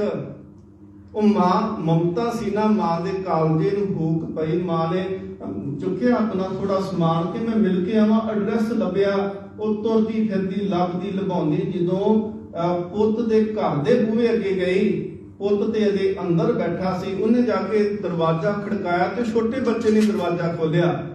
ਜਦੋਂ ਦਰਵਾਜ਼ਾ ਖੋਲਿਆ, ਉਹਨੇ ਮਾਂ ਦਾਦੀ ਨੂੰ ਦੇਖਿਆ, ਪਰ ਪਤਾ ਨਹੀਂ ਨਾ ਦਾਦੀ ਇੱਕਦਮ ਚੀਕ ਮਾਰ ਕੇ ਤੇ ਅੰਦਰ ਦੌੜ ਗਿਆ। ਮਾਂ ਉਸ ਬੱਚੇ ਦੀ ਭੱਜ ਕੇ ਬਾਹਰ ਆਈ, ਇਹਨੇ ਨੂੰ ਪਿਤਾ ਵੀ ਆ ਗਿਆ। ਜਦੋਂ ਪਿਤਾ ਆਇਆ, ਉਹਨੇ ਗੁੱਸੇ ਦੇ ਵਿੱਚ ਮਾਂ ਨੂੰ ਬੋਲਣਾ ਸ਼ੁਰੂ ਕਰਤਾ, ਕਹਿਣ ਲੱਗਾ ਆ ਕੀ ਤੂੰ ਮੇਰਾ ਪੁੱਤ ਡਰਾ ਕੇ ਰੱਖ ਦਿੱਤਾ, ਮੈਂ ਕਿਹਾ ਸੀ ਆਈ ਨਾ, ਬਹੁਤ ਬੁਰਾ ਭਲਾ ਕਿਹਾ। ਤੇ ਮਾਂ ਨੇ ਇੱਕੋ ਗੱਲ ਆਖੀ, ਮੈਂ ਸਿਰਫ ਮਮਤਾ ਦੀ ਮਾਰੀ ਆਈ, ਮੈਂ ਕੁਝ ਨਹੀਂ ਲੈਣ ਵਾਸਤੇ ਆਈ ਤੇਰੇ ਕੋਲ, ਮੈਨੂੰ ਕੁਝ ਨਹੀਂ ਚਾਹੀਦਾ, ਮੈਂ ਤੇ ਬਸ ਸਿਰਫ ਤੈਨੂੰ ਦੇਖਣਾ ਚਾਹੁੰਦੀ ਸੀ, ਮੈਂ ਤੇਰੇ ਪੁੱਤਰ ਨੂੰ ਦੇਖਣਾ ਚਾਹੁੰਦੀ ਸੀ, ਮੈਂ ਤੇ ਵਾਪਸ ਚਲੀ। ਉਹ ਮਾਂ ਵਾਪਸ ਆ ਜਾਂਦੀ ਆ। ਸਮਾਂ ਲੰਘਿਆ। ਇੱਕ ਦਿਨ ਜਿਹੜੇ ਸਕੂਲ ਦੇ ਵਿੱਚ ਉਹ ਪੜ੍ਹਿਆ ਸੀ, ਉਸ ਸਕੂਲ ਨੇ ਆਪਣੇ ਸਾਰੇ ਵਿਦਿਆਰਥੀ ਸੱਦੇ ਕਿ ਸਾਰਿਆਂ ਨੂੰ ਸਨਮਾਨਿਤ ਕਰਨਾ, ਕਿਹੜੇ ਅਹੁਦੇ ਤੇ ਪਹੁੰਚਿਆ। ਉੱਥੇ ਜਦੋਂ ਸੱਦਿਆ ਗਿਆ ਨਾ ਸਾਰਿਆਂ ਨੂੰ, ਤੇ ਇਹ ਮਾਂ ਦੇ ਪੁੱਤਰ ਨੂੰ ਵੀ ਸੱਦਿਆ ਗਿਆ। ਇਹ ਮਾਂ ਦਾ ਪੁੱਤਰ ਵੀ ਆਇਆ, ਸਕੂਲ ਉਹ ਫੰਕਸ਼ਨ ਅਟੈਂਡ ਕੀਤਾ। ਉਹ ਬੱਚਿਆਂ ਨੇ ਸਾਰਿਆਂ ਨੂੰ ਦੱਸਿਆ ਗਿਆ ਕਿ ਆ ਸਾਰੇ ਸਾਡੇ ਸਕੂਲ ਚੋਂ ਪਹੁੰਚ ਕੇ ਪੜ੍ਹ ਕੇ ਇਹ ਵੱਡੇ ਅਹੁਦਿਆਂ ਦੇ ਉੱਤੇ ਪਹੁੰਚ ਗਏ ਆ। ਤੇ ਜਦੋਂ ਸਾਰਿਆਂ ਨੂੰ ਦੱਸਿਆ ਗਿਆ, ਫੰਕਸ਼ਨ ਕੰਪਲੀਟ ਹੋਇਆ, ਉਹਦੇ ਉਸ ਲੜਕੇ ਦੇ ਮਨ ਦੇ ਵਿੱਚ ਆਇਆ ਕਿ ਅੱਜ ਚਲੋ ਘਰੇ ਜਾਵਾਂ ਤੇ ਮੈਂ ਜਾ ਕਰਕੇ ਤੇ ਮਾਂ ਨੂੰ ਵੀ ਮਿਲਾਂ ਤੇ ਜਿੰਨੀ ਕੁ ਜ਼ਮੀਨ ਜਾਇਦਾਦ ਹੈ ਉਹ ਵੀ ਵੇਚ ਵੱਟ ਦੇਈਏ, ਕੀ ਕਰਨੀ ਰੱਖ ਕੇ, ਕਿਉਂਕਿ ਮੈਂ ਤੇ ਆਉਣਾ ਕੋਈ ਨਹੀਂ। ਉਹ ਜਦੋਂ ਘਰੇ ਗਿਆ ਤੇ ਘਰ ਦੇ ਵਿੱਚ ਦਰਵਾਜ਼ਾ ਬੰਦ ਸੀ। ਆਂਢ ਗੁਆਂਢ ਤੋਂ ਪੁੱਛਿਆ, ਦਰਵਾਜ਼ਾ ਬਾਹਰਲਾ ਖੋਲ ਕੇ ਮੰਜੇ ਤੇ ਬੈਠਾ ਹੈ। ਇੱਕ ਗਵਾਂਢੀ ਇਹਨੇ ਨੂੰ ਆਇਆ ਤੇ ਉਹਨੂੰ ਆਇਆ, ਜਦੋਂ ਉਹਨੇ ਪੁੱਛਿਆ, ਕਹਿਣ ਲੱਗਾ ਮੇਰੀ ਮਾਂ ਕਿੱਥੇ? ਕਹਿੰਦੇ ਉਹ ਤੇ ਕਈ ਮਹੀਨੇ ਹੋ ਗਏ ਚੜ੍ਹਾਈ ਕਰ ਗਈ। ਉਹ ਕਹਿੰਦਾ ਅੱਛਾ, ਦੱਸਿਆ ਕਿਸੇ ਨੇ ਨਹੀਂ? ਕਹਿੰਦੇ ਉਹਨੇ ਕਿਹਾ ਸੀ ਦੱਸਿਓ ਕਿਸੇ ਨੂੰ ਨਾ, ਪਰ ਜਦੋਂ ਵੀ ਮੇਰਾ ਪੁੱਤ ਆਏਗਾ ਸਪੈਸ਼ਲ ਨਾ ਭੇਜਿਓ, ਆ ਮੇਰੀ ਇੱਕ ਚਿੱਠੀ ਜਿਹੜੀ ਆ ਮੇਰੇ ਪੁੱਤਰ ਨੂੰ ਦਿਓ ਜਦੋਂ ਵੀ ਉਹ ਇਸ ਘਰ ਦੇ ਵਿੱਚ ਆਏ। ਉਹ ਚਿੱਠੀ ਜਿਹੜੀ ਉਹਨੂੰ ਦਿੱਤੀ, ਉਹ ਚਿੱਠੀ ਦੇ ਵਿੱਚ ਮਾਂ ਨੇ ਲਿਖਿਆ ਸੀ ਕਿ ਪੁੱਤ, ਜਦੋਂ ਤੂੰ ਛੋਟਾ ਹੁੰਦਾ ਸੀ ਨਾ, ਤੂੰ ਖੇਡਦਾ ਪਿਆ ਸੀ, ਤੇਰੀ ਅੱਖ ਦੇ ਵਿੱਚ ਕੁਝ ਕੰਕਰ ਵੱਜਿਆ ਤੇ ਤੇਰੀ ਇੱਕ ਅੱਖ ਚਲੇ ਗਈ, ਤੂੰ ਬਦਸੂਰਤ ਲੱਗਣ ਲੱਗ ਪਿਆ।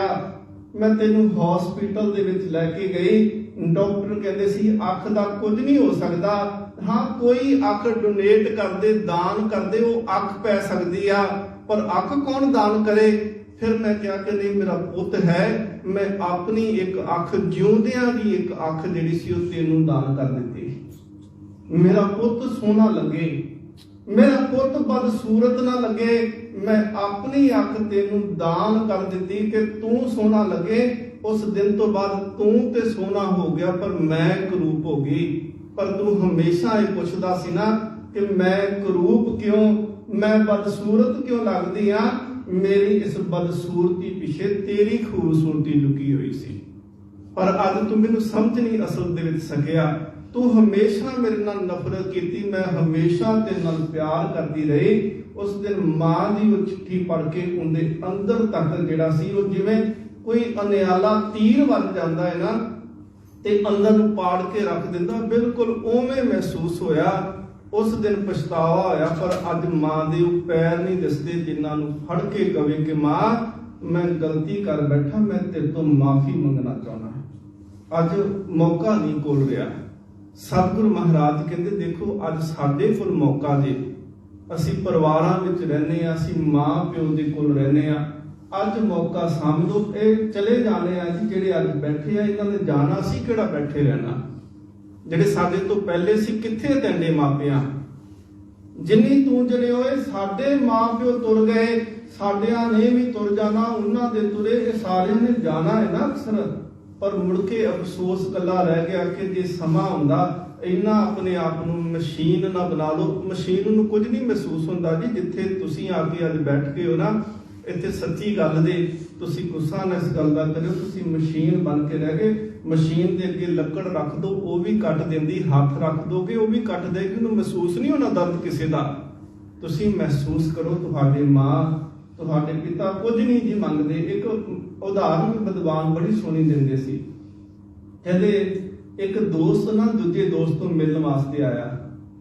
ਜਦੋਂ ਆਇਆ ਘਰ ਦੇ ਵਿੱਚ ਤੇ ਬੜਾ ਖੁਸ਼ ਹੋਇਆ, ਕਹਿੰਦਾ ਕਿੰਨਾ ਤੇਰਾ ਸਤਿਕਾਰ ਕਰਦੇ ਆ, ਦੇਖ ਏਸੀ ਲੱਗਾ, ਹੀਟਰ ਵੀ ਪਿਆ, ਮਖਮਲੀ ਬਿਸਤਰੇ, ਤੇਰੇ ਵਾਸਤੇ ਨੌਕਰ ਵੀ ਰੱਖਿਆ ਹੋਇਆ ਏ, ਤੇ ਕਹਿੰਦਾ ਤੂੰ ਤੇ ਬੜਾ ਆਨੰਦ ਲੈਂਦਾ ਪਿਆ ਏ।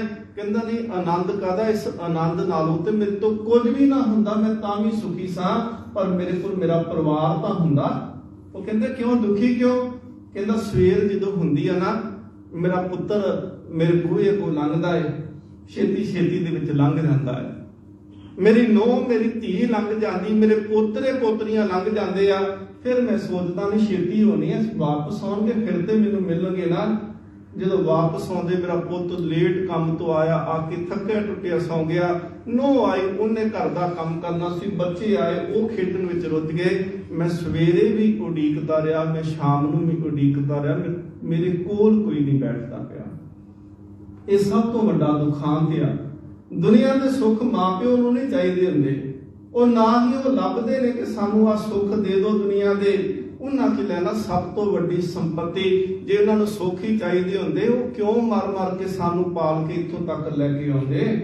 ਉਹ ਆਪਣੇ ਵਾਸਤੇ ਵੀ ਤਾਂ ਕਰ ਸਕਦੇ। ਸਾਰੀ ਜ਼ਿੰਦਗੀ ਦੀ ਕਮਾਈ, ਸਾਰੀ ਜ਼ਿੰਦਗੀ ਦੇ ਸੁੱਖ, ਸਾਰੀ ਜ਼ਿੰਦਗੀ ਦੀ એનર્ਜੀ ਜਿਹੜੀ ਸੀ ਉਹਨਾਂ ਨੇ ਸਾਡੇ ਉੱਤੇ ਇਸ ਕਰਕੇ ਲਾ ਦਿੱਤੀ ਕਿ ਬੱਚੇ ਸੁਖੀ ਹੋ ਸਕਣ। ਪਰ ਬੱਚੇ ਵੀ ਫਰਜ਼ ਆ ਨਾ ਉਹਨਾਂ ਦਾ ਕਿ ਉਹ ਮਾਂ ਪਿਓ ਨੂੰ ਅੱਜ ਜਾ ਕੇ ਪੁੱਛਣ ਕਿ ਦੱਸ ਚਾਹੀਦਾ, ਕਿ ਉਹ ਕਹਿਣਗੇ ਕੁਝ ਨਹੀਂ ਚਾਹੀਦਾ, ਬਸ ਤੂੰ ਮੇਰੇ ਕੋਲ ਤੇ ਬੈਠ ਘੜੀ, ਮੇਰੇ ਨਾਲ ਬੈਠ ਕੇ ਥੋੜਾ ਚਿਰ ਗੱਲਾਂ ਅੱਜ ਜਾ ਕੇ ਕਰਕੇ ਦੇਖਿਓ। ਮਾਂ ਪਿਓ ਦੇ ਕੋਲ ਜਾ ਕੇ ਬੈਠ ਜਾਇਓ ਤੇ ਉਹਨਾਂ ਕੋਲ ਬੈਠ ਕੇ ਘੜੀ ਗੱਲਾਂ ਕਰਕੇ ਦੇਖਿਓ, ਤੁਹਾਨੂੰ ਮਹਿਸੂਸ ਹੋਵੇਗਾ ਕਿ ਜ਼ਿੰਦਗੀ ਦਾ ਸਭ ਤੋਂ ਵੱਡਾ ਸਕੂਨ ਜਿਹੜਾ ਸੀ ਇਹ ਇੱਥੇ ਬੈਠ ਕੇ ਮਿਲਿਆ, ਨਾ ਕਿ ਦੁਨੀਆ ਦਾ ਧਨ ਇਕੱਠਾ ਕਰਨ ਦੇ ਵਿੱਚ ਮਿਲਿਆ। ਜਿੱਦਣ ਉਹ ਗੋਦ ਸਾਡੇ ਕੋਲ ਚਲੀ ਗਈ, ਫਿਰ ਮੌਕਾ ਨਹੀਂ ਜੀ ਮਿਲਣਾ ਕਿ ਸਿਰ ਰੱਖ ਕੇ ਉਹਦੇ ਵਿੱਚ ਸੌਂ ਸਕੀਏ। ਅੱਜ ਸਤਿਗੁਰੂ ਨੇ ਕਿਰਪਾ ਕੀਤੀ, ਬੜਾ ਪਿਆਰਾ ਸ਼ਬਦ ਭਗਤ ਕਬੀਰ ਸਾਹਿਬ ਜੀ ਦਾ ਕਿ ਰਾਮ ਮਈਆ ਹੂੰ ਬਾਰਕ ਤੇਰਾ, ਕਾਹੇ ਨਾ ਖੰਡਸ ਔਗਣ ਮੇਰਾ, ਜੇ ਅਤ ਕਰੂਪ ਕਰੇ ਕਰਤਾਇਆ, ਤਾਂ ਵੀ ਚੀਤ ਨਾ ਰੱਖ ਸਮਾਇਆ। ਗੁੱਸਾ ਕਰਕੇ ਧਾ ਕਰਕੇ ਬੱਚਾ ਮਾਂ ਦੇ ਕੇਸ ਵੀ ਫੜ ਲੈ, ਮਾਂ ਤਾਂ ਵੀ ਗੁੱਸਾ ਨਹੀਂ ਕਰਦੀ ਪਈ, ਤਾਂ ਵੀ ਚੀਤ ਨਾ ਰੱਖ ਸਮਾਇਆ। ਚਿੰਤ ਭਵਨ ਮਨ ਪਰਿਓ ਹਮਾਰਾ, ਨਾਮ ਬਿਨਾ ਕੈਸੀ ਉਤਰਸ ਪਾਰਿਆ। ਗੁਰੂ ਸਤਿਗੁਰ ਮਹਾਰਾਜ ਜੀ ਕਿਰਪਾ ਬਖਸ਼ਿਸ਼ ਰਹਿਮਤ ਕਰਨ ਕਿ ਅਸੀਂ ਆਪਣਿਆਂ ਦਾ ਪਿਆਰ ਮੰਗ ਸਕੀਏ, ਆਪਣਿਆਂ ਦਾ ਸਤਿਕਾਰ ਕਰ ਸਕੀਏ।